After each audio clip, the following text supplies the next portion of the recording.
Subscribe now and press the bell icon. Never miss an update. नमस्कार दोस्तों, स्वागत है आपके अपने YouTube चैनल आपके अपने परिवार जी की वे जीनियस वासन। आज हम चर्चा कर रहे हैं संसद के बारे में। बहुत इंपॉर्टेंट चैप्टर है, हमेशा यहाँ से क्वेश्चन पूछे जाते हैं। यानी संसद के बारे में चर्चा करेंगे और लोकसभा और राज्यसभा के बारे में हम विस्तृत चर्चा करें। तो आपको ध्यान होना चाहिए सबसे पहले, जैसे संसद का हम जिक्र कर रहे हैं, किसका जिक्र कर रहे हैं? संसद का भी। ठीक है भी, संसद का जो वर्णन है वो भारतीय संविधान के भाग नंबर किस में है भी? भाग नंबर 5 में भी। ठीक है भी। और अनुच्छेद का हम जिक्र करें तो किस अनुच्छेद में इसका जो वर्णन है, तो अनुच्छेद रहेगा आपका 7(9). ठीक है, यानी संसद का जो वर्णन है वो भारतीय संविधान के भाग नंबर 5 आर्टिकल का जैसे जिक्र करते हैं तो 7(9) में इसका क्या है? वर्णन दिया हुआ है।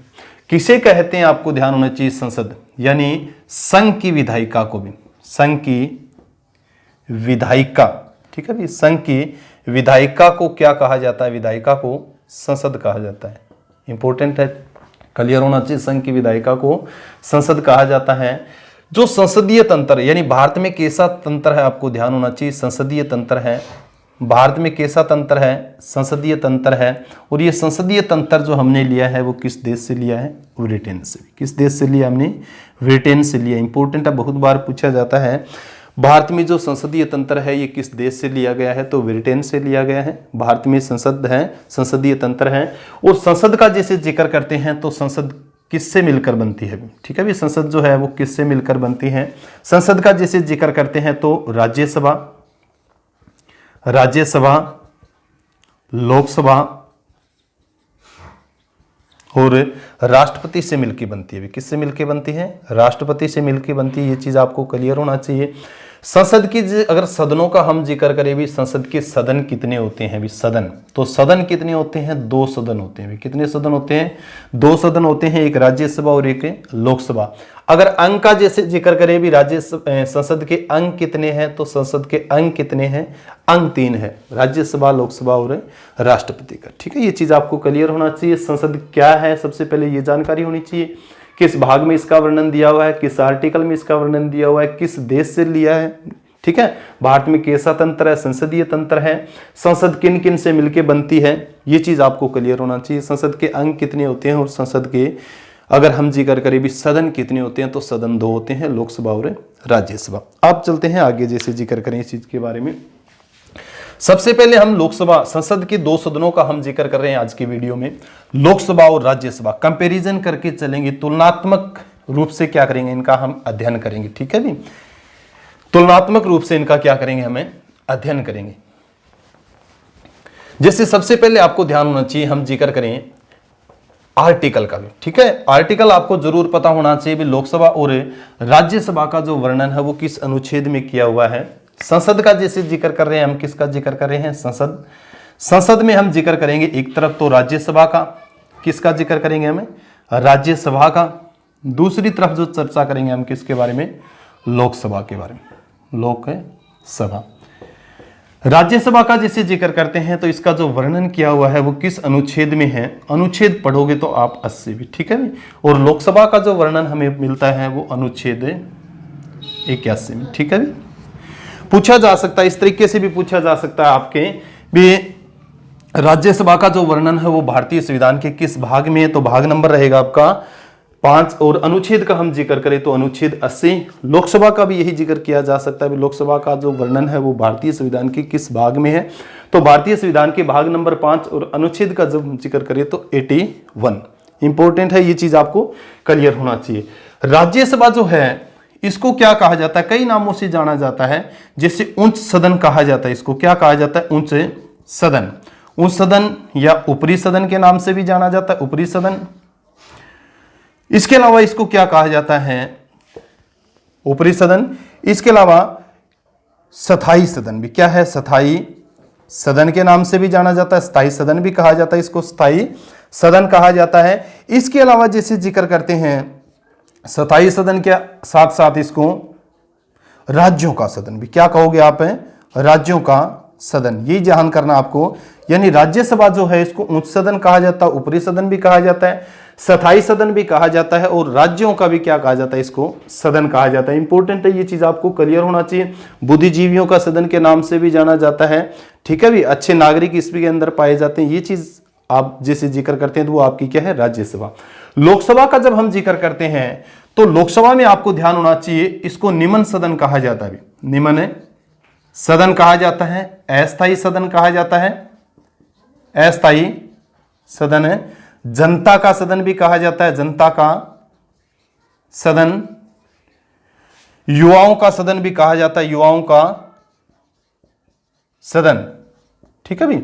ये चीज आपको क्लियर होना चाहिए। यानी निम्न सदन भी कहा जाता है इसको, अस्थायी सदन भी कहा जाता है, जनता का सदन भी कहा जाता है और युवाओं का सदन भी कहा जाता है। इंपॉर्टेंट है, निम्न सदन बहुत बार पूछा जाता है। निम्न सदन किसे कहा जाता है, तो निम्न सदन जो कहा जाता है वो किसको कहा जाता है, वो कहा जाता है लोकसभा को। ये बहुत बार पूछा गया है। लोकप्रिय सदन भी कहा जाता है इसको भी, लोकप्रिय सदन, लोकप्रिय सदन के नाम से भी इसको जाना जाता है। तो ये चीजें आपको ध्यान होना चाहिए, पूछा जा सकता है भी निम्न सदन किसे कहा जाता है, ऊपरी सदन किसे कहा जाता है, ठीक है भी। ये चीज आपको क्लियर होना चाहिए। इनका जो वर्णन है वो किस अनुच्छेद में, ये भी आपको क्लियर होना चाहिए। अब जैसे जिक्र करते हैं भी लोकसभा और राज्यसभा का गठन कब हुआ था भी, गठन का जैसे जिक्र करते हैं, प्रथम बैठक कब हुई थी, ये चीज भी आपको क्लियर होना चाहिए, ठीक है भी। यानी लोकसभा का गठन कब हुआ था, राज्यसभा का गठन कब हुआ था, ये चीज आपको क्लियर होना चाहिए। और इनकी संसद की प्रथम बैठक कब हुई थी। राज्यसभा का जैसे जिक्र करते हैं, राज्यसभा, तो राज्यसभा का जो गठन हुआ था भी, गठन कब हुआ था, ये हुआ था 3 अप्रैल 1952 को भी, ठीक है भी, 3 अप्रैल 1952 को। और लोकसभा का जो गठन हुआ था, लोकसभा का गठन जो हुआ था वो हुआ था 17 अप्रैल 1952 को, ठीक है भी। इंपॉर्टेंट है, यानी इनका गठन कब हुआ था, गठन का जैसे जिक्र करते हैं तो गठन राज्यसभा और लोकसभा के गठन के बारे में आपको जानकारी होनी चाहिए, बहुत इंपॉर्टेंट है। इसके बाद में जैसे जिक्र करते हैं भी संसद की प्रथम बैठक कब हुई थी भी, प्रथम बैठक, तो प्रथम बैठक हुई थी 13 मई 1952 को, ठीक है भी। 13 मई 1952 को क्या हुई थी, प्रथम बैठक। लोकसभा राज्यसभा का गठन अलग अलग डेट को हुआ था, परंतु संसद की जो प्रथम बैठक हुई थी इसमें लोकसभा ने भी भाग लिया था और राज्यसभा ने भी भाग लिया था। तो प्रथम जो बैठक हुई थी दोनों सदनों की, लोकसभा और राज्यसभा की, वो कब हुई थी, 13 मई 1952 को। ये चीज आपको क्लियर होना चाहिए। अब एक चीज ये गठन का ध्यान होना चाहिए, बैठक ध्यान होना चाहिए। इसके अलावा राज्यसभा जो नाम है, राज्यसभा जो नाम है, ये राज्यसभा नाम इसको दिया गया था 1954 में भी। कब दिया गया था, 1954 में, 23 अगस्त। कब दिया गया था, 23 अगस्त 1954 में ये नाम दिया गया था। ये चीज आपको क्लियर होना चाहिए, ठीक है भी। इसके अलावा जैसे लोकसभा को ये नाम दिया गया था, ये भी 1954 में। कब है, 1954 में, क्योंकि 1954 से पहले राज्यसभा को कहा जाता था काउंसिल ऑफ स्टेट भी, काउंसिल ऑफ स्टेट, ठीक है भी। यानी काउंसिल ऑफ स्टेट के नाम से किसे जाना जाता था, तो काउंसिल ऑफ स्टेट के नाम से जाना जाता था राज्यसभा को। 1954 में इसको क्या नाम दे दिया गया था, राज्यसभा, जो वर्तमान नाम है। लोकसभा जो है, लोकसभा भी नाम इसको 1954 में दिया गया था। 1954 से पहले इसको जाना जाता था यानी हाउस ऑफ पीपल भी, ठीक है भी। यानी हाउस ऑफ पीपल के नाम से किसे जाना जाता था, वो लोकसभा को। कब, 1954 से पहले। 1954 में इसको क्या नाम दिया गया था, लोकसभा नाम। ये चीज आपको क्लियर होना चाहिए, इंपॉर्टेंट है, ये बहुत इंपॉर्टेंट है क्योंकि पूछा जाता है इस चीज में। जैसे काउंसिल ऑफ स्टेट का जैसे जिक्र किया, राज्यों का क्या करती है, प्रतिनिधित्व करती है, ये जनता का क्या करती है, प्रतिनिधित्व करती है। ये चीज आपको क्लियर होना चाहिए। नेक्स्ट जैसे जिक्र करते हैं इस चीज के बारे में,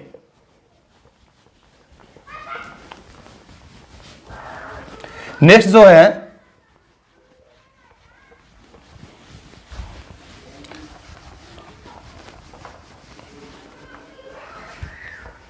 योग्यता का जैसे जिक्र करते हैं, ठीक है भी। यानी राज्यसभा और लोकसभा के सदस्यों की योग्यता का जैसे जिक्र करते हैं, तो योग्यता जो आपकी जिक्र करते हैं, राज्यसभा का जैसे जिक्र करोगे आप, राज्यसभा और लोकसभा, तो राज्यसभा और लोकसभा की शक्तियों का जैसे हम जिक्र करें, मतलब योग्यता का भी, किसका जिक्र करते हैं, योग्यता। योग्यता का जब हम जिक्र करते हैं तो आपको ध्यान होना चाहिए लोकसभा या राज्यसभा में क्या होने चाहिए। जब योग्यता का हम जिक्र करते हैं तो वो भारत का नागरिक होना चाहिए, पागल व दिवालिया नहीं होना चाहिए, किसी लाभ के पद के ऊपर आश्रित नहीं होना चाहिए, यही कंडीशन होती है दोनों में। परंतु एक महत्वपूर्ण जो योग्यता है आपको ध्यान होना चाहिए, न्यूनतम आयु राज्यसभा में होनी चाहिए 30 वर्ष में, यानी 30 वर्ष से अधिक होनी चाहिए। 30 वर्ष से कम उम्र है तो वो क्या है, राज्यसभा का सदस्य नहीं बन सकता। लोकसभा में जैसे जिक्र करते हैं तो लोकसभा में न्यूनतम आयु क्या है, न्यूनतम आयु 25 वर्ष। ठीक है, अभी क्या है 25 वर्ष, ये चीज आपको क्लियर होना चाहिए। यानी योग्यता का जब हम जिक्र करते हैं तो वो भारत का नागरिक हो, पागल व दिवालिया न हो, किसी लाभ के पद पर आश्रित न हो। इसके साथ साथ आपको ध्यान होना चाहिए आयु बड़ा महत्वपूर्ण है। आयु का जैसे जिक्र करते हैं तो राज्यसभा के अंदर न्यूनतम आयु 30 वर्ष और लोकसभा के अंदर न्यूनतम आयु कितनी रहेगी, 25 वर्ष। कई बार हम जैसे पूछा जाता है भी भारत का प्रधानमंत्री बनने के लिए न्यूनतम आयु क्या निर्धारित की गई है, तो 25 वर्ष। ठीक है, भी क्या है 25 वर्ष। इसके साथ साथ जैसे जिक्र करते हैं हम सीटों का बंटवारा भी। ठीक है भी, यानी अधिकतम सीटों का जैसे जिक्र करते हैं, राज्यसभा में अधिकतम सीटें कितनी हैं और लोकसभा में अधिकतम सीटें कितनी हैं। इंपॉर्टेंट है, राज्यसभा में और लोकसभा में अधिकतम सीटें भी, अधिकतम सीटों का जैसे जिक्र करते हैं, सीटें जो है राज्यसभा में अधिकतम जो सीटें हैं 250 भी, क्या है 250। इंपॉर्टेंट है, आपको क्लियर होना चाहिए 250 सीटें हैं। और लोकसभा में हम जिक्र करते हैं तो लोकसभा में पहले कितनी होती थी, 552 सीटें होती थी, 552 सीटें, परंतु वर्तमान में कितनी रहेगी आपकी 550 सीटें। ठीक है भी, 550। यानी राज्यसभा का जिक्र करें अधिकतम सीटें 250 हैं और लोकसभा भी हम जिक्र करें तो 550 वर्तमान समय में। ठीक है, क्योंकि 2020 में आपको ध्यान होना चाहिए 2 एंग्लो इंडियन जो चुने जाते थे उनका आरक्षण क्या कर दिया, समाप्त कर दिया। तो 552 की जगह कितने हो गए आपके 550। अब राज्यसभा के अंदर अगर हम जिक्र करें भी वर्तमान में कितनी सीटें हैं, वर्तमान में आपकी होगी 245 भी, कितने हो गए 245। इंपॉर्टेंट है, ये चीज भी आपको क्लियर होना चाहिए। अब 245 में भी आपको ध्यान होना चाहिए 225 जो आपके हैं 225 ये राज्यों द्वारा निर्वाचित होते हैं भी। किससे द्वारा होते हैं, राज्यों के द्वारा भी, यानी राज्यों का प्रतिनिधित्व करते हैं। राज्य के जो विधानसभा के सदस्य वो निर्वाचित करके इनको राज्यसभा के अंदर भेजते हैं। 225 के अलावा जैसे जिक्र करते हैं 8 जो सदस्य चुने जाते हैं किससे, केंद्र शासित प्रदेशों से भी, केंद्र शासित प्रदेशों। याद होना चाहिए इस चीज के बारे में, क्योंकि जम्मू कश्मीर राज्य पुनर्गठन 2019 के बाद में इन सीटों में क्या हो गया, बदलाव हो गया भी। क्या हो गया है, बदलाव। तो ये चीज आपको क्लियर होना चाहिए। और 12 सदस्य किसके द्वारा मनोनीत किए जाते हैं, मनोनीत राष्ट्रपति द्वारा भी। किसके द्वारा, राष्ट्रपति। ठीक है, ये चीज आपको क्लियर होना चाहिए। यानी राज्यसभा में वर्तमान सीटें कितनी है, 245 है, 225 राज्यों द्वारा, अलग अलग जैसे हमारे राज्य जो हैं। इसके अलावा 8 जो हमारे केंद्र शासित प्रदेशों द्वारा, 8 है केंद्र शासित प्रदेशों में, और 12 सदस्य किसके द्वारा मनोनीत किए जाते हैं, राष्ट्रपति के द्वारा। और ये मनोनीत करने की जो प्रक्रिया हमने किस देश से ली है, आयरलैंड से भी। किस देश से ली है, आयरलैंड से ली है। और आयरलैंड से ली है कला साहित्य, ठीक है भी, कला साहित्य, खेल, समाज सेवा, विज्ञान में किसी ने अच्छी अचीवमेंट प्राप्त कर रखी है, उस व्यक्ति को क्या है, राष्ट्रपति राज्यसभा के लिए मनोनीत कर सकता है। ठीक है भी, ये चीज आपको क्लियर होना चाहिए। जैसे राज्यसभा का हम जिक्र कर रहे थे, इसके बाद में जैसे लोकसभा का हम जिक्र करें तो वर्तमान में कितनी आपकी 550 सीटें हैं भी। कितनी, 550। 550 में से अधिकतम 550 है। वर्तमान में हम जिक्र करें तो वर्तमान कितनी आपकी 543। ठीक है, पहले क्या पढ़ते थे हम, 545 पढ़ते थे जब 2 एंग्लो इंडियन इसमें जोड़ के रखते थे। परंतु मैंने बताया है 104वां संविधान संशोधन भी 2020 के अंदर जो हुआ है, उस संविधान संशोधन के द्वारा 2 जो एंग्लो इंडियन चुनने की जो प्रक्रिया थी उसको, उनका जो आरक्षण जो था उसको खत्म कर दिया गया। अब जो सीटें कितनी रहेगी आपकी 543। अब 543 का जब हम जिक्र करते हैं तो आपको ध्यान होना चाहिए 524 सीटें राज्यों से और 19 जो सीट आपकी रहती है, 19 सीट जो बनेगी वो किससे, केंद्र शासित प्रदेश। ठीक है भी, केंद्र शासित। इंपॉर्टेंट है याद करना, क्योंकि मैंने बताया है जम्मू कश्मीर राज्य पुनर्गठन 2019 जो आया है उसके बाद में राज्यसभा की और लोकसभा की सीटों में क्या हो गया, परिवर्तन हो गया। ठीक है, सीटें तो वही है परंतु राज्य और केंद्र शासित प्रदेशों की जो अलग अलग सीटों का जब हम जिक्र करते उनमें क्या हुआ है, परिवर्तन हुआ। तो हम जिक्र कर रहे थे जो 543 वर्तमान में है, 543 में से 524 राज्यों में और 19 जो है वो केंद्र शासित प्रदेशों से भी। ठीक है, ये चीज आपको क्लियर होना चाहिए। इसके बाद में यहां थोड़ा सा हम जिक्र करते हैं एक और चीज, जैसे जिक्र करें भी आरक्षण का, जैसे जिक्र करते हैं भी किसका जिक्र करते हैं, आरक्षण का भी। ठीक है भी, यहां थोड़ा सा हम आरक्षण का और जिक्र कर लेते हैं साथ साथ। राज्यसभा में जैसे हम जिक्र करते हैं आरक्षण का, जैसे जिक्र कर रहे हैं सीटों का जो आरक्षण है, आरक्षण राज्यसभा में कोई आरक्षण नहीं है अभी, राज्यसभा में कोई आरक्षण नहीं है अभी। ठीक है भी, इसके अलावा जब हम जिक्र करते हैं लोकसभा का तो आपको ध्यान होना चाहिए अनुच्छेद 330 का हम जिक्र करते हैं। अनुच्छेद 330 के अंतर्गत एससी एसटी को क्या है, आरक्षण दिया गया है भी। एससी एसटी को क्या दिया गया है, आरक्षण दिया गया है लोकसभा के अंदर। और लोकसभा में एससी को कितनी सीटें दी गई है, 84 सीटें, और एसटी को दी गई है 47 सीटें भी। ठीक है भी, ये चीज भी आपको क्लियर होना चाहिए। आरक्षण का जब हम जिक्र करते हैं राज्यसभा में कोई आरक्षण नहीं है, जबकि लोकसभा में इनको आरक्षण दिया गया है। एससी एसटी अनुसूचित जाति अनुसूचित जनजाति को, अनुसूचित जाति की कितनी सीटें निर्धारित की गई है, 84 सीटें, और अनुसूचित जनजाति की कितनी सीटें, 47 सीटें। ये चीज आपको क्लियर होना चाहिए। इसके बाद में जैसे ये जो आरक्षण है ये 2020 में क्या हो रहा था, समाप्त हो रहा था। यानी 2020 में जैसे जिक्र करते 25 जनवरी 2020 को ये आरक्षण समाप्त हो रहा था एंग्लो इंडियन जो भारतीय चुने जाते हैं उनके साथ साथ।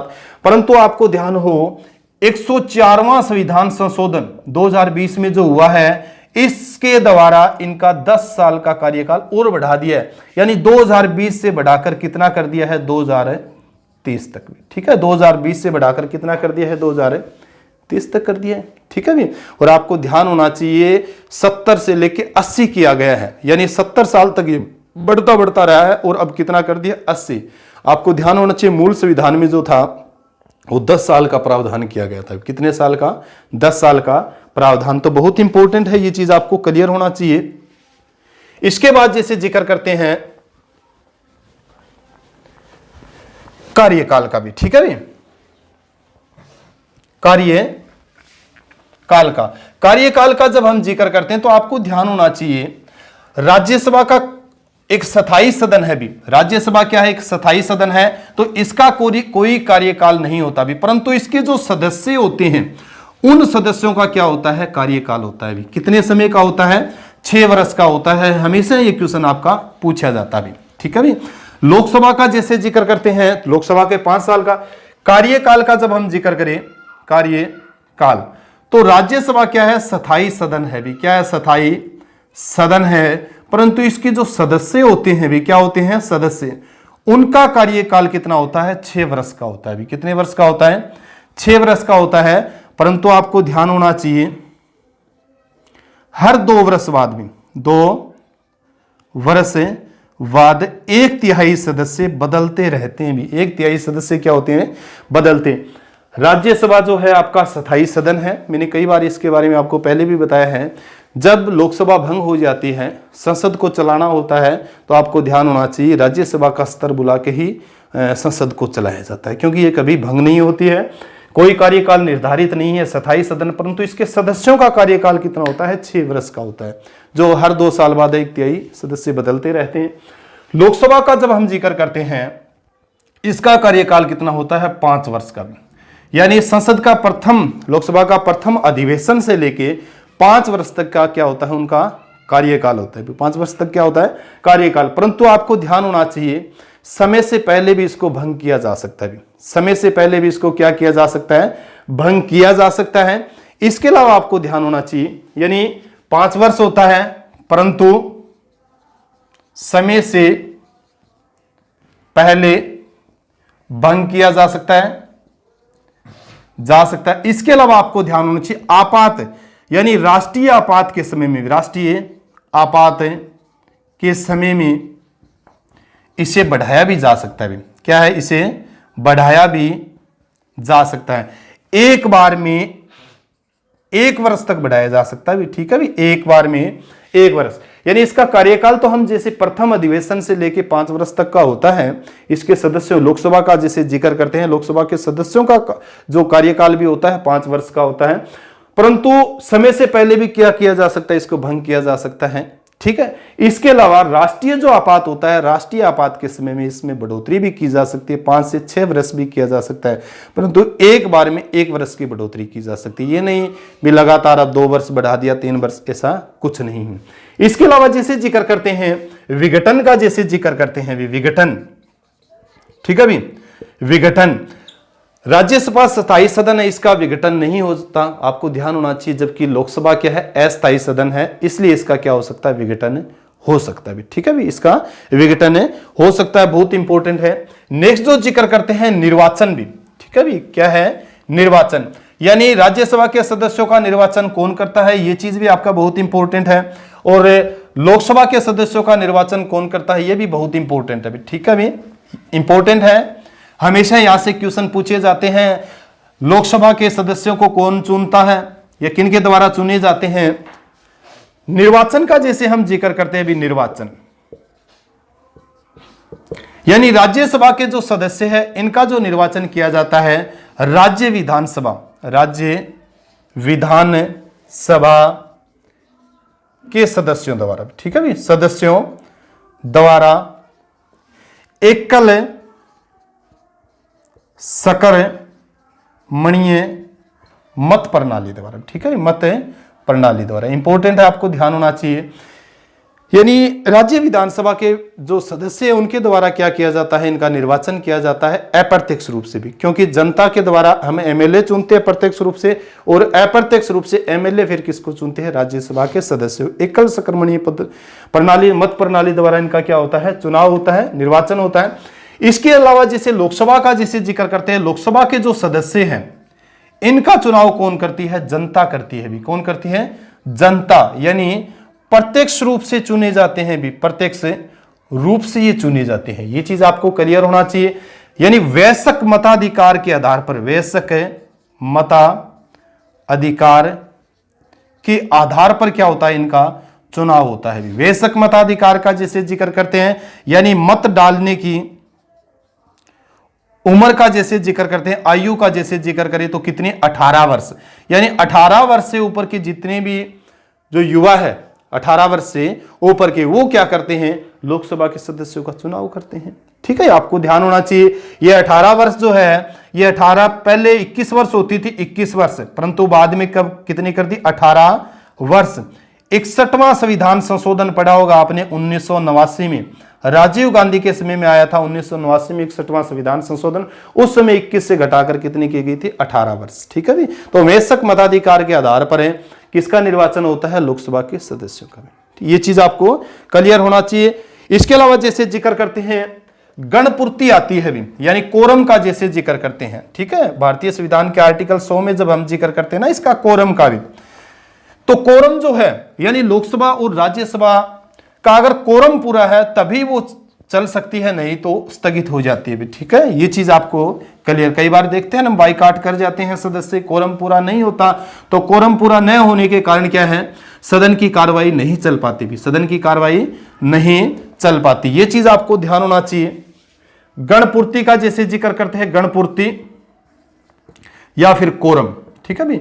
गणपूर्ति या कोरम क्या होता है, वैसे मैंने पहले भी आपको बताया था, कोरम का मतलब होता है 1/10 सदस्य, यानी हमारी जैसे 250 सदस्यों का, 45 सदस्यों का हम जिक्र करते हैं, राज्यसभा के वर्तमान 245 सदस्य हैं, तो आप जैसे जिक्र करते हो 245/10, यानी इसके लगभग 25 सदस्य अगर राज्यसभा के अंदर है तभी सदन चलेगा, अन्यथा सदन स्थगित कर दिया जाए।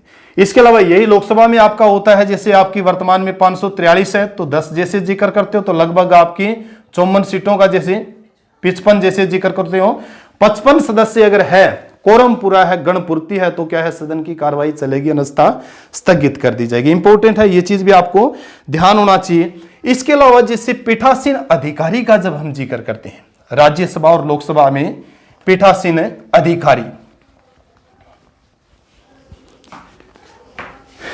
पीठासीन अधिकारी भी, ठीक है। पीठासीन अधिकारी का जैसे जिक्र करते हैं तो पीठासीन अधिकारी राज्यसभा और लोकसभा में कौन होते हैं?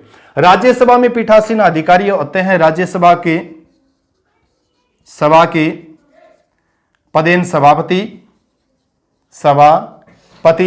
और उपसभापति भी क्या होते हैं? उप सभापति। इसके अलावा जैसे जिक्र करते हैं लोकसभा में लोकसभा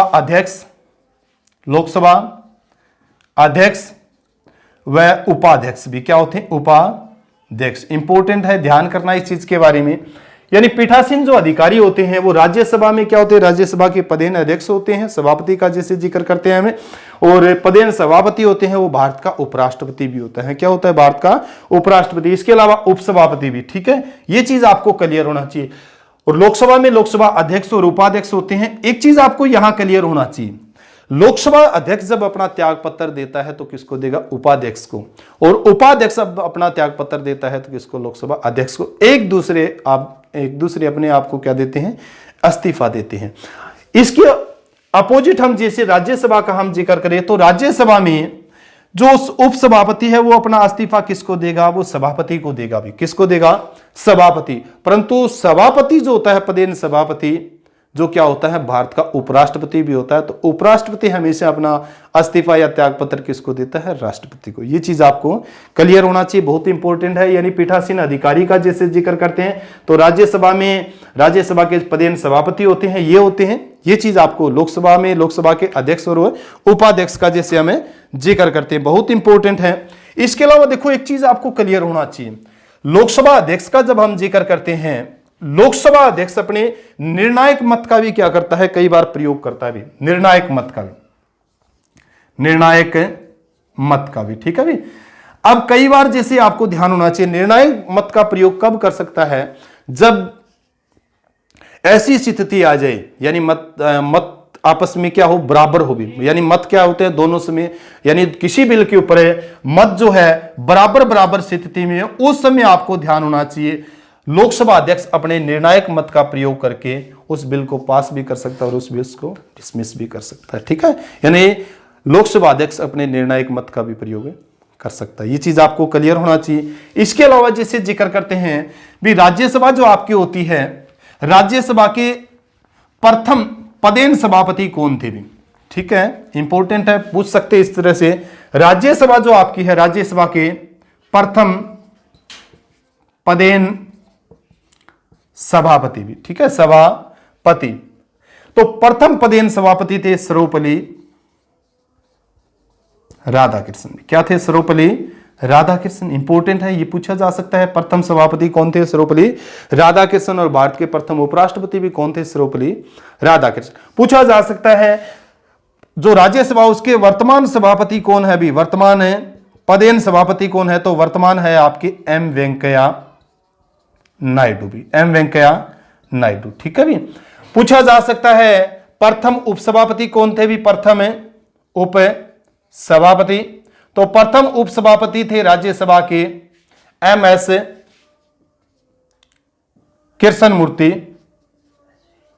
एस वी क्या लिखोगे? एस वी कृष्णमूर्ति राव भी, ठीक है, एस वी कृष्णमूर्ति राव। और वर्तमान में पूछिए, वर्तमान, तो वर्तमान में आपके हैं हरिवंश नारायण भी। क्या है? हरिवंश नारायण भी, ठीक है। ये चीज आपको क्लियर होना चाहिए। यानी राज्यसभा का जैसे जिक्र करिए, प्रथम पदेन सभापति कौन थे? तो सर्वपल्ली राधाकृष्णन, भारत के प्रथम उपराष्ट्रपति भी थे ये। इसके अलावा वर्तमान में हम जिक्र करें तो एम वेंकैया नायडू। अगर पूछिए आपको भी भारत के राज्यसभा जो है, राज्यसभा के प्रथम उपसभापति कौन थे? तो प्रथम उपसभापति थे एस वी कृष्णमूर्ति राव, ठीक है। वर्तमान पूछे तो हरिवंश नारायण भी, वर्तमान पूछे तो हरिवंश नारायण। महासचिव भी पूछ लेते हैं कई बार भी, महासचिव है देश दीपक वर्मा भी, ठीक है। क्लियर कर लेना, हो सकता है मेरे हिसाब से चेंज कर दिया इसको अभी, तो देश दीपक वर्मा पढ़ेंगे एक बार हम। इसके साथ साथ आपको ध्यान होना चाहिए लोकसभा के बारे में भी पूछ सकते हैं।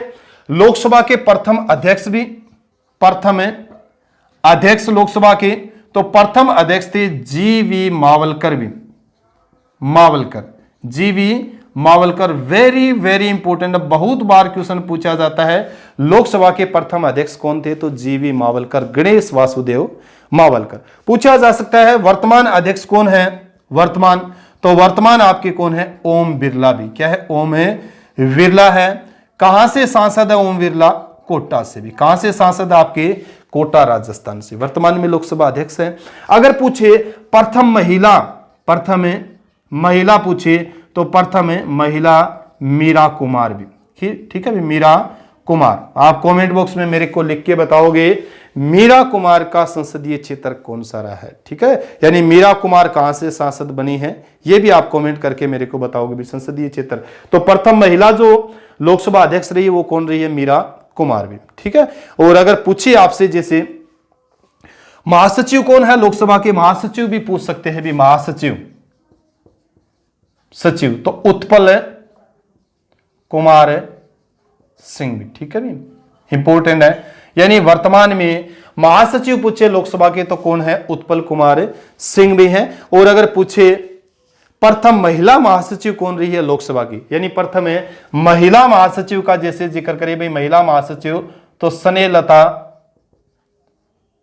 श्रीवास्तव भी, इंपॉर्टेंट है भी, यानी भारत में वास्तव श्री स्नेहलता श्रीवास्तव, ठीक है, क्योंकि महासचिव वर्तमान में और प्रथम महिला महासचिव का जैसे हमने जिक्र किया था।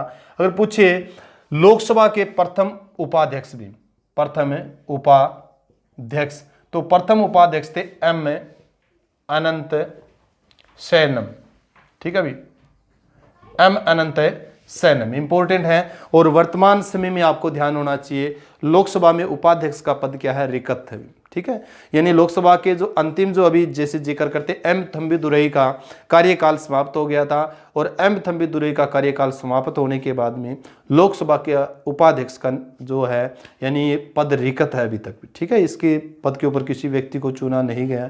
तो आज जो हम जिक्र कर रहे थे संसद के बारे में, और संसद के दो सदनों का जैसे राज्यसभा और लोकसभा के बारे में आज हमने विस्तृत चर्चा की। अगर आपको ये क्लास पसंद आई है तो ज़्यादा से ज़्यादा लाइक करें भी, ज़्यादा से ज़्यादा वीडियो को शेयर करें, और ज़्यादा से ज़्यादा बच्चों को चैनल जो आपका है उसको सब्सक्राइब करने के लिए कहे। जय हिंद, जय भारत।